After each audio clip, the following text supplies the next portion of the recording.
الحمد لله علي الذات عظيم الصفات سميع السمات كبير الشان جليل القدر رفيع الذكر مطاع الأمر جليل البرهان فخيم الاسم غزير العلم وسيع الحلم كثير الغفران جميل الثناء جزيل العطاء مجيب الدعاء عميم الإحسان وأشهد أن لا إله إلا الله وأشهد أن محمدا عبده ورسوله فإن خير الحديث كتاب الله وخير الهدي هدي محمد صلى الله عليه وسلم وشر الأمور محدثاتها وكل محدثة بدعة وكل بدعة ضلالة وكل ضلالة في النار فأعوذ بالله السميع العليم من الشيطان الرجيم بسم الله الرحمن الرحيم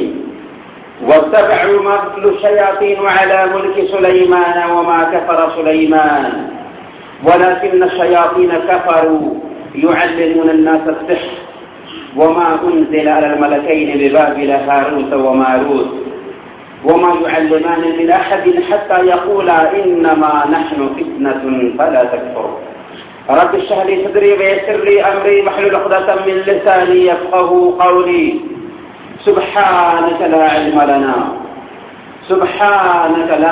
لنا إلا ما علمتنا إنك أنت العليم الحكيم. محترم بھائیوں، بزرگوں اور عزیز نوجوانوں، پچھلے خطبہ جمعہ میں ہم نے نظر بد کی شرعی حیثیت، نظر بد کی پہچان اور اس کے علاج کے تعلق سے گفتگو کی تھی. آج کے خطبہ جمعہ میں انشاءاللہ جادو کی حقیقت، جادو کی شرعی حیثیت اور جادو کے علاج کے تعلق سے گفتگو کی جائے گی. بر صغیر پاک و ہند میں اگر ہم جھانک کر دیکھیں تو جادو کی تاریخ بہت ہی پرانی ہے. ایک زمانہ پہلے اس سرزمین کو جادو نگری کہا جاتا ہے اور خاص طور پر بنگال کا کالا جادو آج بھی بہت مشہور ہے. اس جادو کو اگر ہم پہلے اور آج کے تناظر میں دیکھیں تو پہلے دوسری قوموں تک محدود تھا، لیکن دھیرے دھیرے جادو کی یہ بیماری مسلم سماج میں بھی آنے لگی اور آج حالت یہ پہنچ چکی ہے کہ مسلم سماج میں شوہر بیوی کے بیچ جادو کے ذریعہ جدائی ڈالنے کی کوشش کی جاتی ہے، باپ بیٹے کے بیچ جادو کے ذریعہ جدائی ڈالنے کی کوشش کی جاتی ہے، رشتہ داروں میں جادو کے ذریعہ اختلاف پیدا کرنے کی کوشش کی جاتی ہے، کاروبار کو جادو کے ذریعہ خراب کرنے کی کوشش کی جاتی ہے، صحت کو جادو کے ذریعہ بگاڑنے کی کوشش کی جاتی ہے. غرض ہے کہ آج مسلم معاشرے میں بھی جادو کا کھیل بہت عام ہونے لگا ہے. سوال یہ ہے کہ جادو کیا ہے، اس کی تاریخ کیا ہے؟ جادو بہت ہی پرانا علم ہے، علم نہیں بلکہ جہالت ہے. البتہ بر صغیر پاک و ہند میں یہ جادو کب آیا، اس سلسلے میں کہا جاتا ہے کہ ایران سے جادو کی یہ بیماری آئی بر صغیر پاک و ہند میں. ایران سے جب لوگ بر صغیر میں آئے تو ایک مگ قوم تھی، مگوں کے یہاں جادو کی یہ وبا عام تھی، انہوں نے ہی ہندوستان میں لا کر کے اسے عام کیا اور اس طرح ہندوستان اور پاکستان اور اس علاقے میں جادو کی بیماری عام تھی. جادو اس وقت تک کوئی سیکھ نہیں سکتا جب تک کہ اسلام کے خلاف کوئی کام نہ کرے، شریعت کا مذاق نہ اڑائے، قرآن کریم کی بے حرمتی نہ کرے، بلکہ کتنے خبیث طبیعت کے ہوتے ہیں جو قرآن کریم پہ پیشاب کرتے ہیں، قرآن کریم کی بے حرمتی کرتے ہیں، اللہ اور اس کے رسول کو گالی دیتے ہیں اور قرآن کریم کو الٹے انداز میں لکھتے ہیں، نعوذ باللہ. تبھی شیاطین ان کے قبضے میں آتے ہیں اور تبھی ان کو وہ رسوم و عادات ملتی ہیں جس کی بنیاد پر وہ کسی کے اوپر اپنا اثر ڈال سکے، اس لیے کہ جادو شریعت اسلامیہ کے خلاف ہے، جادو کفر ہے، جادو سیکھنا، جادو کرنا کفر ہے۔ ہم نے خطبہ مسلمہ کے بعد جو آیت کریمہ تلاوت کی اس کے اندر اللہ پاک نے یہی پیغام دیا۔ حضرت سلیمان علیہ السلام کے زمانے میں جادو کی یہ بیماری عام تھی۔ سلیمان علیہ السلام نے اس وقت جادو کی جو کتاب لکھی گئی تھی اس کتاب کو لے کر کے اپنی کرسی کے نیچے میں دبا دیا تھا۔ سلیمان علیہ السلام کی جب موت ہو گئی تو اسی کرسی پر بیٹھے بیٹھے آپ وفات پا گئے، کسی کو پتہ نہیں چل سکا۔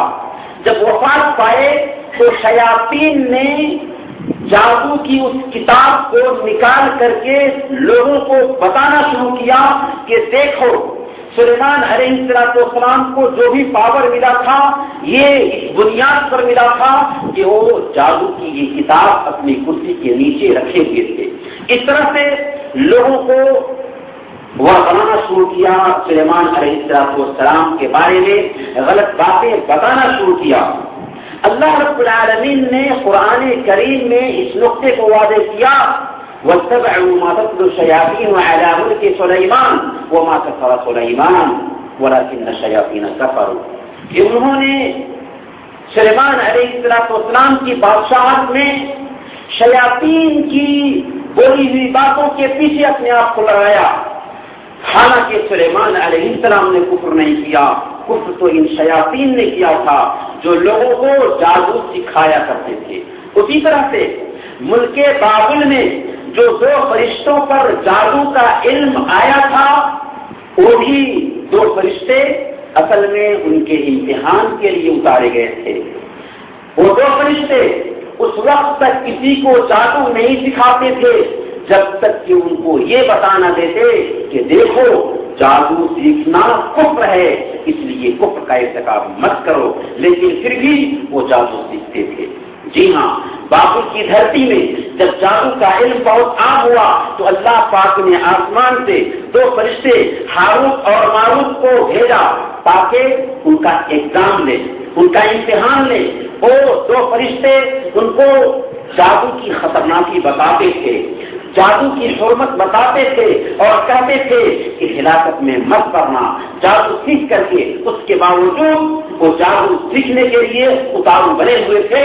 چنانچہ فرشتوں نے ان کو جادو سکھایا یہ بتا کر کے کہ یہ تمہارے لیے خطرناکی کا پیش خیمہ ہے، اور اس طرح سے انہوں نے جادو سیکھا۔ اللہ نے بیان فرمایا کہ انہوں نے جادو سیکھ کر کے کفر کیا۔ اور اس کی خطرناکی دیکھیں کہ اللہ کے نبی صلی اللہ علیہ وسلم نے بیان فرمایا، صحیح بخاری اور مسلم کی روایت ہے، اجتنبوا السبع الموبقات، 7 ہلاک اور برباد کرنے والی چیزوں سے بچو۔ اس میں سے بیان فرمایا الشرک باللہ والسحر، اللہ کے ساتھ کسی کو شریک ٹھہرانا، اور دوسرے نمبر پر جادو کرنا۔ آپ جادو کی خطرناکی کو اسی سے سمجھ سکتے ہیں کہ اللہ کے نبی صلی اللہ علیہ وسلم جادو کا ذکر شرک کے فوراً بات کرتے ہیں۔ اس سے پتہ یہ چل رہا ہے کہ شرک نہایت ہی خطرناک جرم ہے۔ اسی لیے جادوگر کے تعلق سے علماء امت کا تقریباً اس مسئلے میں اتفاق ہے کہ جادوگر کو قتل کر دیا جائے گا۔ سوال یہاں پر یہ پیدا ہوا کہ آیا جادوگر کو توبہ کا موقع دیا جائے گا یا نہیں دیا جائے گا؟ تو کچھ علماء نے کہا کہ جادوگر کا جرم اتنا بڑا ہے کہ جادوگر کو توبہ کا بھی موقع نہیں دیا جائے گا۔ اگر کسی کے بارے میں پتہ لگا اسلامی حکومت ہے اور کوئی جادو کرنے والا ہے یا جادو سیکھ رہا ہے یا جادو کا عمل کر رہا ہے تو اس کو توبہ کا موقع دیے بغیر اسے قتل کر دیا جائے گا۔ یہ اسلامی حکومت کی بات ہے، غیر اسلامی حکومت کی بات ہم نہیں کر رہے ہیں۔ لیکن دیگر محققین علماء نے کہا کہ جادوگر کو بھی سب سے پہلے توبہ کا حکم دیا جائے گا۔ اس سے کہا جائے گا کہ جادو سیکھنا کفر ہے اور تم جادو کا عمل کر کے کفر کا ارتکاب کر رہے ہو، اس لیے فوری توبہ کرو۔ اگر وہ توبہ کر لیتا ہے، جادو کے عمل سے باز آ جاتا ہے تو ٹھیک، ورنہ اسے قتل کر دیا جائے گا۔ جندب بن عبداللہ کی روایت ہے، وہ بیان فرماتے ہیں کہ حد الساحر ضربہ بالسیف، جادوگر کی سزا یہ ہے کہ اس کا سر تلوار سے قلم کر دیا جائے۔ اور حضرت عمر فاروق رضی اللہ تعالی عنہ کے زمانے میں انہوں نے خود اپنے عامل کو لکھا تھا کہ اقتلوا کل ساحر و ساحرہ، ہر جادوگر اور جادوگرنی کا سر قلم کر دو۔ چنانچہ وجالہ بن عبید کہتے ہیں کہ ہم نے 3 جادوگر اور جادوگرنیوں کا سر قلم کیا۔ اس سے پتہ یہ چلتا ہے کہ جادوگر کی خطرناکی کی وجہ سے جادوگر کو اس معاشرے میں جینے کا حق نہیں دیا جائے گا۔ اب سوال یہ ہے کہ کیا اللہ کے نبی صلی اللہ علیہ وسلم پر جادو کا اثر ہوا تھا؟ جی ہاں، اللہ کے نبی صلی اللہ علیہ وسلم پر بھی جادو کا اثر ہوا تھا، کیونکہ اللہ کے نبی صلی اللہ علیہ وسلم بھی ایک انسان تھے اور انسان کے اوپر جادو کا عمل اثر ہو سکتا ہے۔ صحیح بخاری اور مسلم کی روایت سے باضابطہ آتا ہے کہ اللہ کے نبی صلی اللہ علیہ وسلم کے اوپر جادو کا اثر ہوا تھا، لیکن یہ اثر ایسے نہیں تھا کہ شریعت کے اندر جادو نے دخل دے دیا ہو یا تشریعی اعتبار سے کچھ غلطی ہو گئی ہو، بلکہ دنیاوی معاملے میں اللہ کے نبی صلی اللہ علیہ وسلم کو یہ احساس ہوتا تھا جادو ہونے کے بعد کہ ہم نے فنا کام کر لیا ہے، حالانکہ وہ کام نہیں کیے ہوتے تھے۔ مثال کے طور پر اپنی بیویوں کے پاس میں جاتے تو احساس ہوتا کہ ہم نے وظیفے زوجیت ادا کر لی ہے، حالانکہ وظیفے زوجیت ادا نہ کیے ہوتے تھے۔ یہ احساس تھا، ورنہ شرعی ناحیے سے جادو کا کوئی اثر اللہ کے نبی صلی اللہ علیہ وسلم پر نہیں تھا۔ دنیاوی ناحیے سے اللہ کے نبی صلی اللہ علیہ وسلم کو اس انداز میں احساس ہوتا تھا۔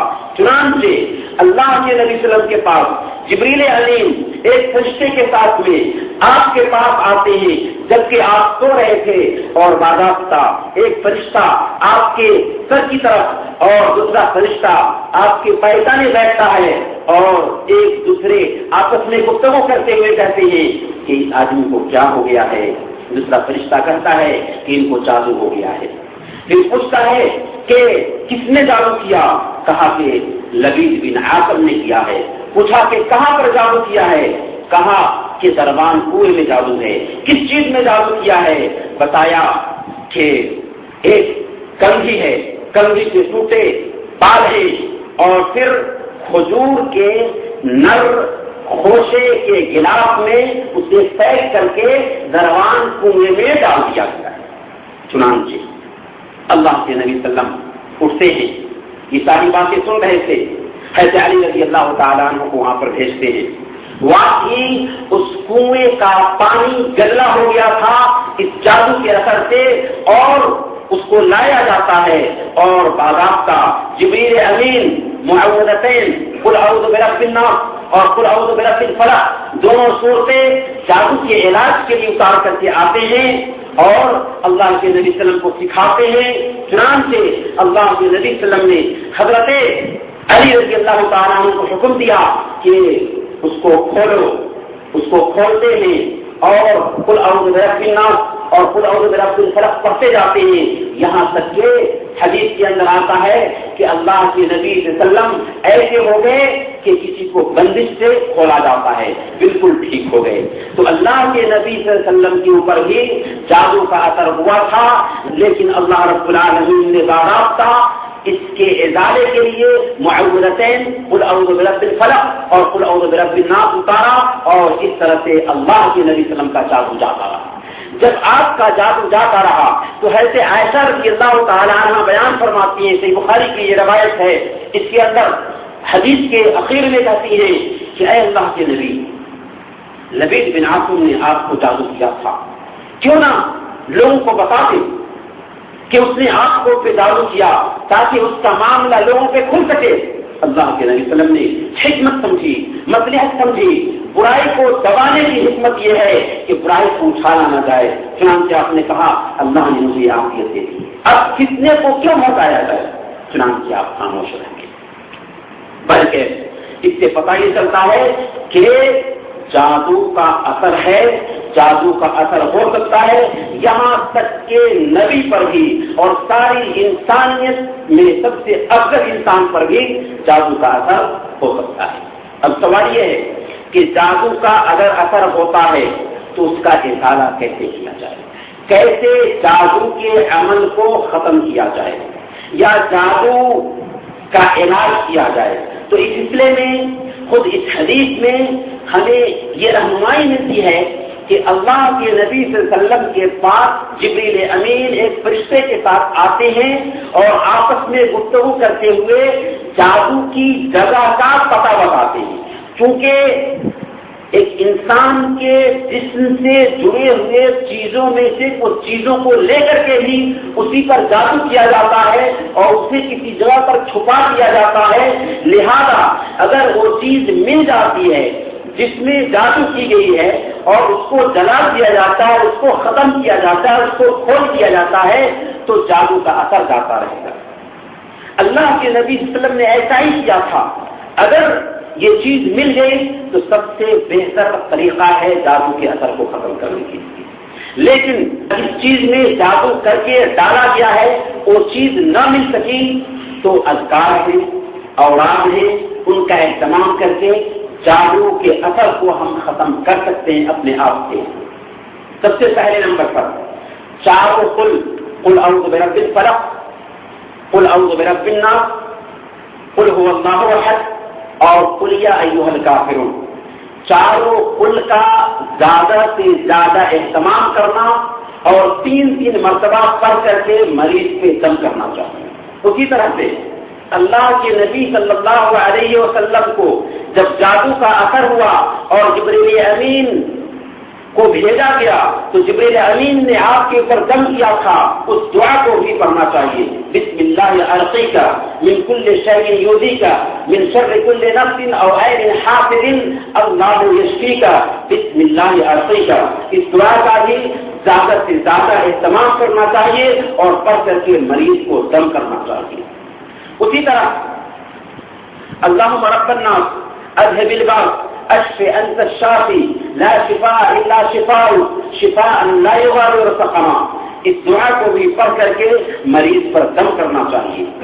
اور پھر سورہ اعراف کی آیت نمبر 118 سے 122 تک، سورہ یونس کی آیت نمبر 79 سے 82 تک، اسی طرح سورہ طٰہٰ کی آیت نمبر 65 سے 69 تک، سورہ اعراف، سورہ یونس اور سورہ طٰہٰ کی ان آیات کو پڑھ کر کے مریض پہ دم کیا جائے یا پانی میں پڑھ کر کے مریض کو پلایا جائے اور غسل دیا جائے تو عافیت ملے گی.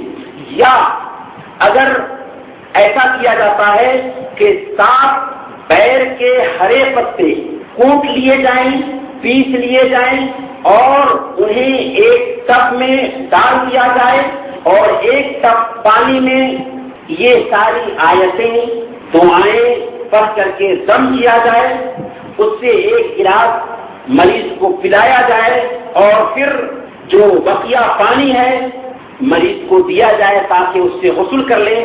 ایسے ہی 1 مرتبہ 2 مرتبہ 3 مرتبہ تکرار کے ساتھ کریں تو انشاءاللہ جادو کے اثر سے ہمیں عافیت مل سکتی ہے. اللہ تعالیٰ سے دعا ہے کہ اللہ تعالیٰ ہم سب کو اس طرح کی برائیوں سے بچائے. آمین. وصلی اللہ علی نبینا محمد وعلى آله وصحبه أجمعين. بارك الله لنا ولكم في القرآن العظيم ونفعنا وإياكم بالآيات والذكر الحكيم. إنه تعالى جواد كريم ملك بر رؤوف رحيم.